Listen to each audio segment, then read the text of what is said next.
Yo, what's going on, YouTube?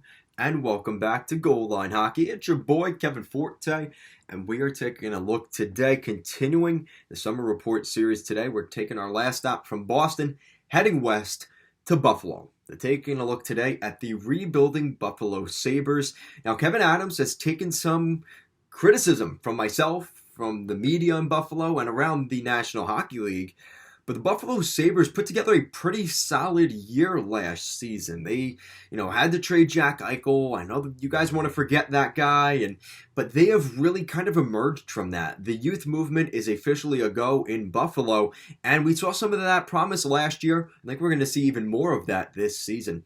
So the Buffalo Sabres didn't have a ton of additions this summer. I think it's going to be more of the prospect pipeline kind of working its way into the lineup from the farm into the Buffalo Sabres stadium. And I think that's what we're looking at here with some of their key guys that are coming up next year. Guys like J.J. Peterka, Jack Quinn, and on the blue line, Owen Power. So I think the Buffalo Sabres, you're looking at this more of a summer of let's see what the young guys got. And if they can make this team out of training camp, I think they will. Spoiler alert. So we're going to get to that. So some of the additions that we're looking at here, the real additions they made, Ilya Lyubushkin comes in from Toronto via free agency. And they also brought in Eric Comrie based off of the misfortune and mismanagement of the Winnipeg Jets. They bring in a goalie that is still fairly young and could be the starting goalie as a bridge goalie to UPL. And I think that's what we're looking at there. So some good additions there. But really the main focus is the forward group, and we're going to get to that now. So looking at their top six group, a lot of these guys are the same. And the number one line is Tage Thompson, Olofsson, and Jeff Skinner. No changes there. Second line, again, not really seeing too much change. Peyton Krebs hopefully will play in the top six next year. Middlestat and Alex Tuck, a Buffalo guy. Also looking in the bottom six is the youth movement. And I think this is where the hardcore Sabres fans will get the most excited. Rasmus Asplund, Dylan Cousins, Jack Quinn. Those are really exciting players in Buffalo. And obviously the fourth line to round it out, Anders Bjork, Gergensons, and Oposo. So that's kind of what you have in the Buffalo Sabres forward group. Now the blue line is, again, kind of staying the same, but we do have some new names, and that's the second pair. So the first pair, Matthias Samuelsson and Rasmus Dahlin, seems to be what they're going with. Don't be surprised if the Sabres try and get somebody on the trade market, whether that's a Matt Dumba or Jacob Chychrun. You pick the guy. They need somebody to play alongside Owen Power in the future. And right now, it seems like they're going with Ilya Lyubushkin, the free agent acquisition. Owen Power and Lyubushkin on the second pair. And Jacob Bryson and Henry Jokiharju, names we heard from last year, returning to the Sabres this year. So really not a ton to talk about for the Sabres. Really, their additions were what is going to be this season a top four defenseman in Lyubushkin, add some size to that blue line, and a goaltender in Eric Comrie, because this team is trying to keep UPL from the NHL next year. I think another year in Rochester for UPL would do a huge amount of service, and maybe they trade a guy like Anderson at the trade deadline for a fourth or a fifth round pick, and now you've got Comrie and UPL, which can lead you into the future. Now looking at their goals for and goals against last year, they were 10th worst in the National Hockey League for goals for. Expect that to have a little bit of an uptick.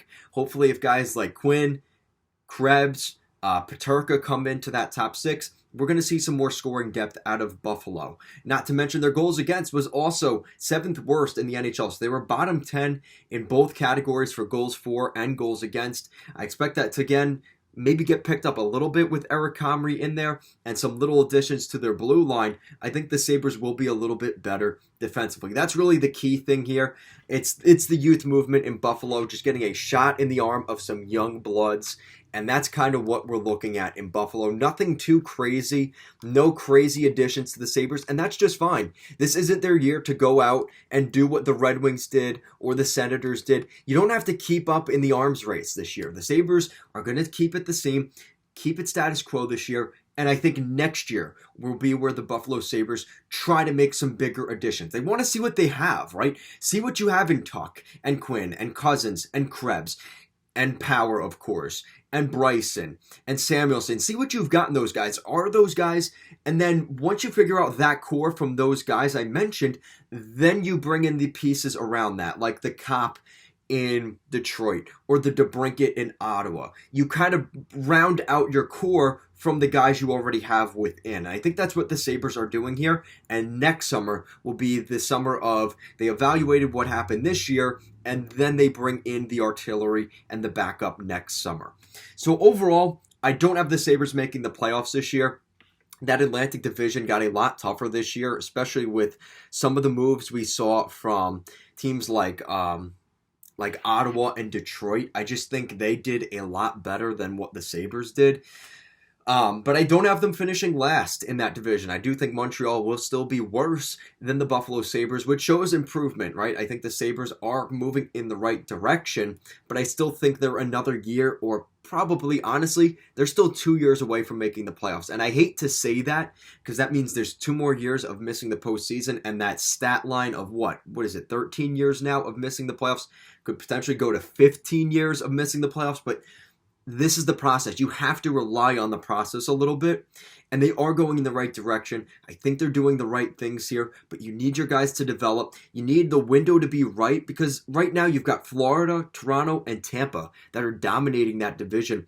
I don't see this being too easy for Buffalo to beat those guys during the regular season, and of course, some of the other teams in that division. So let me know what you guys think down below. What do you guys think of the Buffalo Sabres next year?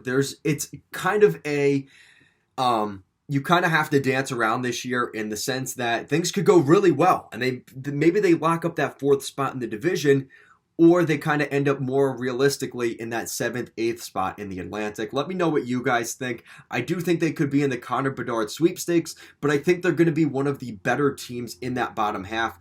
I'll give them maybe 25th, 26th in the NHL. I think they, give them some respect. They're going to have some growth this year, and they maybe won't bottom out like they did last year. Think of Detroit last season. I think that's what we're going to see from the Sabres this year. So let me know what you guys think. Thank you so much for watching, and I'll see you again next time.